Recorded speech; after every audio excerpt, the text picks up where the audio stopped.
Educação à distância, mudando realidades.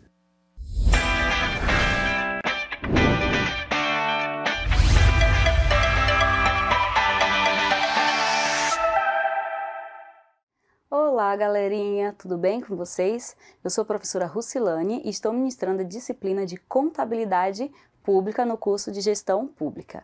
Hoje nós vamos estudar sobre o PCASP, Plano de Contas aplicado ao setor público. Antes de iniciar nossa aula, eu vou fazer minha audiodescrição, tá? Eu sou mulher, parda, tenho 1,60 m, cabelos castanhos com algumas mechas douradas, estou vestida com a camisa branca, calça verde, sapatos laranja. Ao meu fundo tem aqui uma parede branca com dizeres escrito EAD, mudando realidades, na cor verde. Estamos gravando aqui no campus Zona Norte, tá? Instituto Federal de Rondônia. E, feito isso, agora eu vou apresentar a disciplina. Ok? A disciplina não, né? O conteúdo que nós vamos estudar hoje. Então, vamos aprender sobre o PCASP. Quais os fatores que impulsionaram a padronização, né? Ou impulsionaram a padronização do PCASP? Já estudamos, já viemos falando sobre o quê? As convergências internacional das normas da contabilidade aplicada ao setor público. Esse aqui praticamente foi um dos principais motivos, né? Precisava o quê? Padronizar as contas contábeis e de uma forma, né, conforme os modelos internacional. Outro fator que impulsionou também foi o quê? A exigência de consolidação nacional das contas públicas trazida pela Lei de Responsabilidade Fiscal.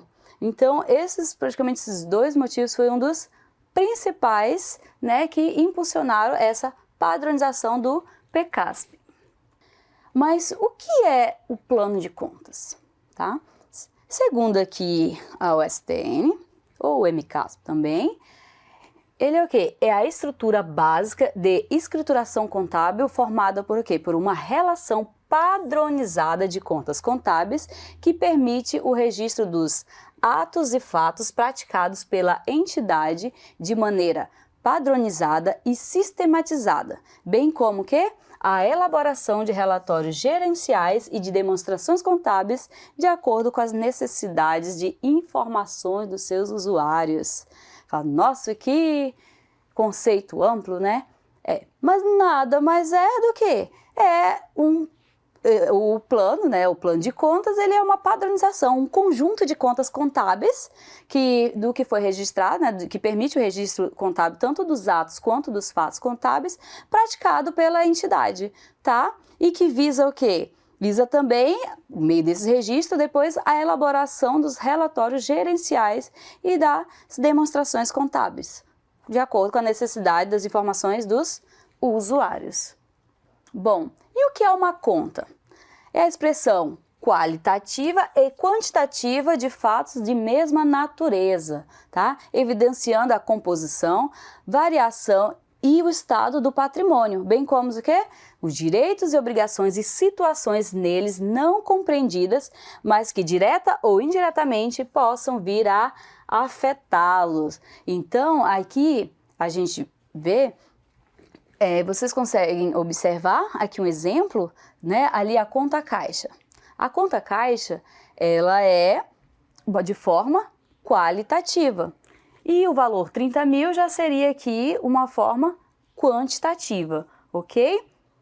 Já sabemos o que ele visa evidenciar, né? A variação aqui, as contas contábeis, ela visa o quê? Evidenciar a variação no estado do patrimônio e já sabemos o que é composto o patrimônio. Bens, direitos e obrigações. E situações neles compreendidas, direto, que pode vir a afetá-lo. Quando nós falamos aqui, nós estamos falando aqui dos atos potenciais, tá? O que pode vir ainda a afetar o patrimônio. Ok. E qual é o objetivo do PCASP? O PECASP, ele visa o quê? Identificar, classificar e efetuar a escrituração contábil pelo método das partidas dobradas. Lembrem lá do partida dobrada, né? Para cada débito tem um crédito. Tanto dos atos quanto dos fatos de gestão. Não esqueça que na contabilidade aqui são levados em conta os atos potenciais também na contabilidade pública. Ele visa também, o PECASP, determinar os custos das operações do governo. Como eu falei, ainda está em implantação, né, o sistema de custos. Estamos um pouco devagar ainda, mas uma hora chega. A outra visa também aqui, acompanhar e controlar a aprovação e execução do planejamento e do orçamento, evidenciando o quê? A receita prevista, lançada, realizada e a realizar, bem como a despesa autorizada, empenhada, realizada, liquidada, paga e dotações disponíveis. Então, nada mais é que o PECASP, ele visa controlar e aprovar toda essa execução, né? Desde o seu planejamento até a implantação, a autorização e a liquidação também. Outro objetivo aqui, diz o quê? Elaborar os balanços, né? Tanto o orçamentário, financeiro, patrimonial, a DVP, que é a demonstração de variações patrimoniais, DFC, fluxo de caixa, e a DMPL, que é das mutações do patrimônio líquido e dos resultados econômicos. Então, o PECASP, ele também, um dos objetivos dele é elaborar esses relatórios contábeis. Outro objetivo, conhecer a composição e a situação do patrimônio analisado por meio da evidenciação de quê? De todos os ativos e passivos. Então, o PECASP também verifica a composição aí, situação do patrimônio público. Outro objetivo aqui, analisar e interpretar os resultados econômicos financeiros, individualizar os devedores e os credores com a especificação necessária ao controle contábil do direito ou obrigação.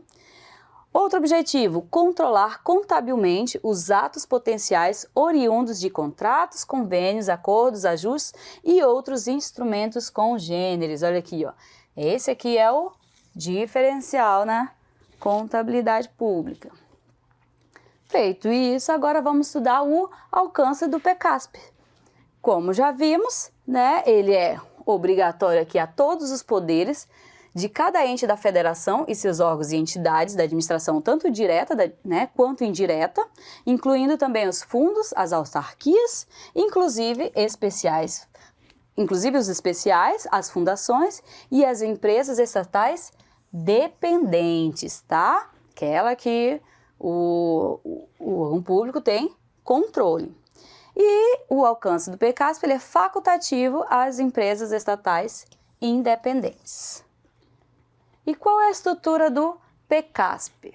A gente vai verificar aqui, ele é dividido aqui quanto à natureza, em contas de natureza patrimonial, de natureza orçamentária e natureza de controle.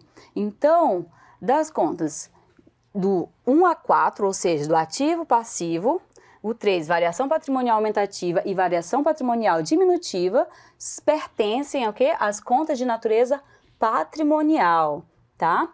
As contas aqui 5 e 6, que são as contas de quê? De controle de aprovação do planejamento orçamentário e o controle de execução do planejamento e orçamento, pertence a contas de natureza orçamentária. Já aquelas contas de controle são controles devedores e controles credores. Aqui também você tem que observar quais são as contas que são devedoras e quais são as credoras, tá? Isso é muito importante na hora de vocês fazerem os lançamentos, inclusive para concurso também, tá? Uma dica aí, pessoal, para vocês saberem, às vezes ficam confusos aí para saber qual é a devedora, qual é a credora. Pensa assim, devedoras são os números ímpares e as credoras são os números pares. Feito isso, já vai ajudar bastante aí. Mas vamos continuar vendo as estruturas. Vimos aquela estrutura, vamos ver agora sobre o código contábil e em seguida a gente volta para as estruturas novamente. O que seriam esses códigos contábeis, tá? O código, ele é dividido em níveis. Vocês vão ver aqui, são 7 níveis, tá? E como é que seriam esses nomes? O primeiro nível se chama classe, o segundo nível se chama grupo, o terceiro nível, subgrupo, o quarto nível, título, o quinto nível, subtítulo, atenção para esse aqui daqui a pouco, sexto nível, item e o sétimo nível, subitem. Olha um exemplo aqui, a classe. Classe poderia ser o passivo, né? O passivo ou ativo, por exemplo. A gente deu um exemplo do passivo, chamado classe, ele estaria no primeiro nível. Aí quando ele é dividido ali em circulante, circulante entraria no grupo, segundo nível. O terceiro nível, colocou como obrigações em circulação. Quarto nível, obrigação a pagar. E já o quinto nível, temos aqui como fornecedores. É no quinto nível que é analisado a consolidação, tá? É o único aqui que ele pode ser alterado. Os outros têm que seguir conforme a norma, conforme a disponibilização. Já o quinto nível você pode alterar. Temos aqui o sexto nível e o sétimo. E a partir do sétimo também, se o último detalhamento é no sétimo, a partir do sétimo o órgão público pode detalhar também. Vamos ver algumas regras aqui. As contas apenas poderão ser detalhadas nos níveis posterior ao nível apresentado pelo PECASP. Olha aqui, como eu falei, se ali apresentou 7 níveis, então só a partir do sétimo nível é que vai poder ser detalhada. Antes disso, tem que seguir. Qual é a exceção? A exceção, eu abordei aqui, que é o quinto nível, tá? O quinto nível aqui, tanto nos orçamentos aqui de Seguridade Social ou na consolidação, eles podem ter alteração. E qual é a observação aqui? Caso o PECASP detalhe o quinto nível, seu uso é o obrigatório, tá? Então, se o PECASP detalhou, tem que utilizar o quinto nível. Outro detalhe, as contas poderão ser detalhadas após o sétimo nível, por exemplo, para o registro de informações complementares na conta contábil. Já falamos isso, né, que é posterior ao nível que o PECASP apresentou. No caso aqui seria próximo depois do sétimo. Aqueles níveis que o ente entender ser desnecessário detalhar deverão ser codificados com o dígito 0. Outra coisa aqui, caso a conta não esteja detalhada até o quarto nível seja necessário utilizar o quinto nível, que é o subtítulo, poderá ser utilizado também o dígito 0 para chegar a alcançá-lo. Aí o livro deu um exemplo aqui, tá? Então essas são as regras. Não pode alterar, só pode detalhar apenas no último. Tá? Isso, geralmente, em questão de prova, de concurso, cai muito. O único que pode ser detalhado ali é o quinto nível, tá bom? Que é por causa das consolidação. E depois só apenas pode fazer detalhamento após o sétimo nível. Vamos lá. Seguindo, vamos mostrar para vocês aqui exemplos dos níveis aqui. Que você consegue ver um exemplo do primeiro e segundo nível, né? A conta de natureza patrimonial aqui.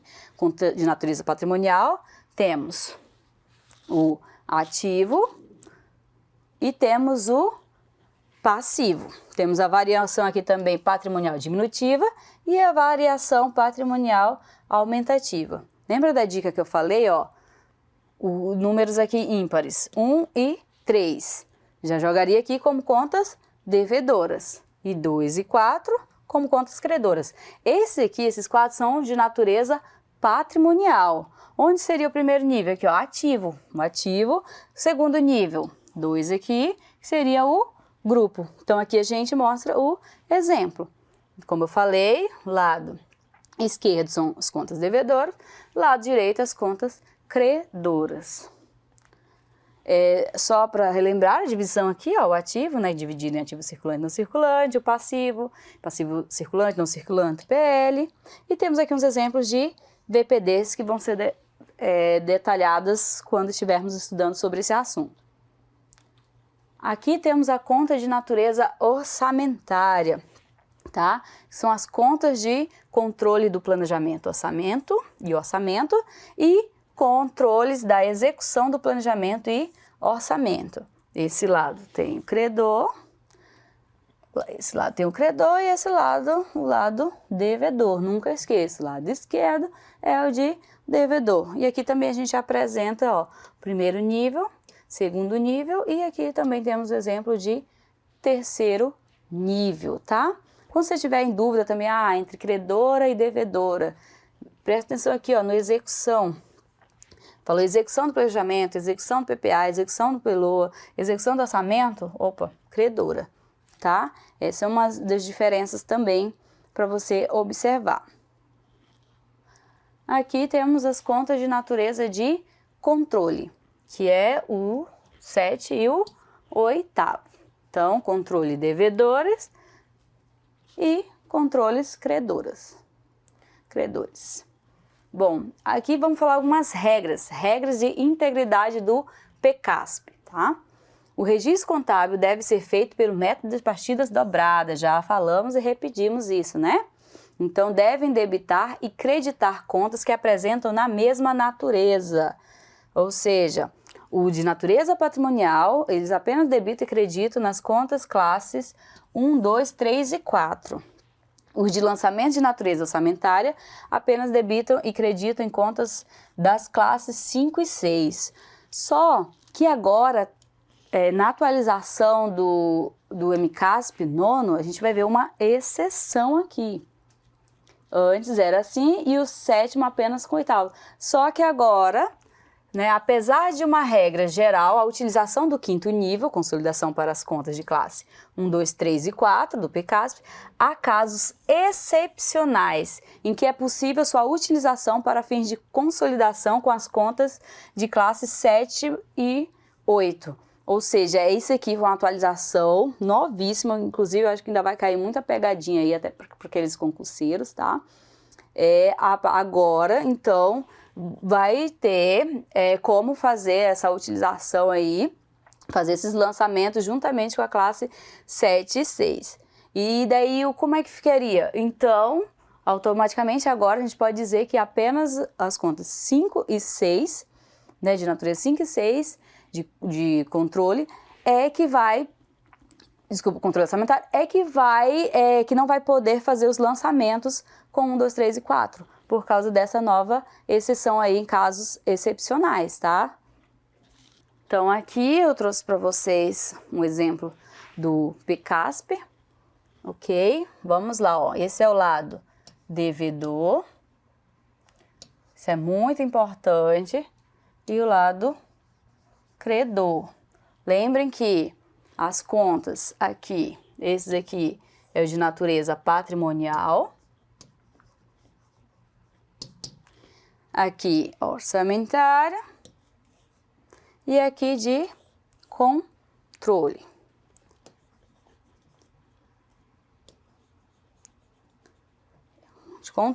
Lembrando que agora elas podem, né, fazer transações 7 e 8ª de forma, caso excepcional, podem fazer lançamentos, porque agora esses aqui apenas entre eles.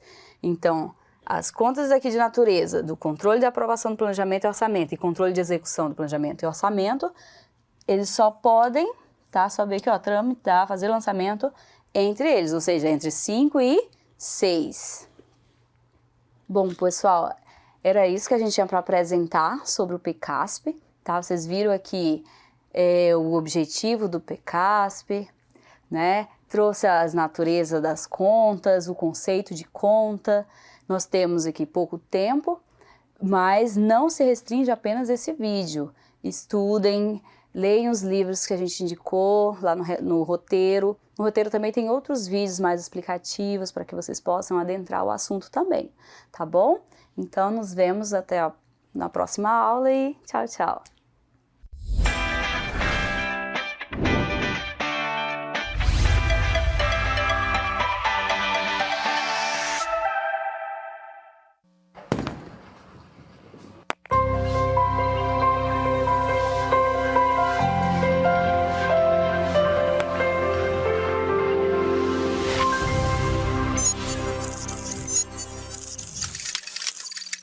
Educação à distância, mudando realidades.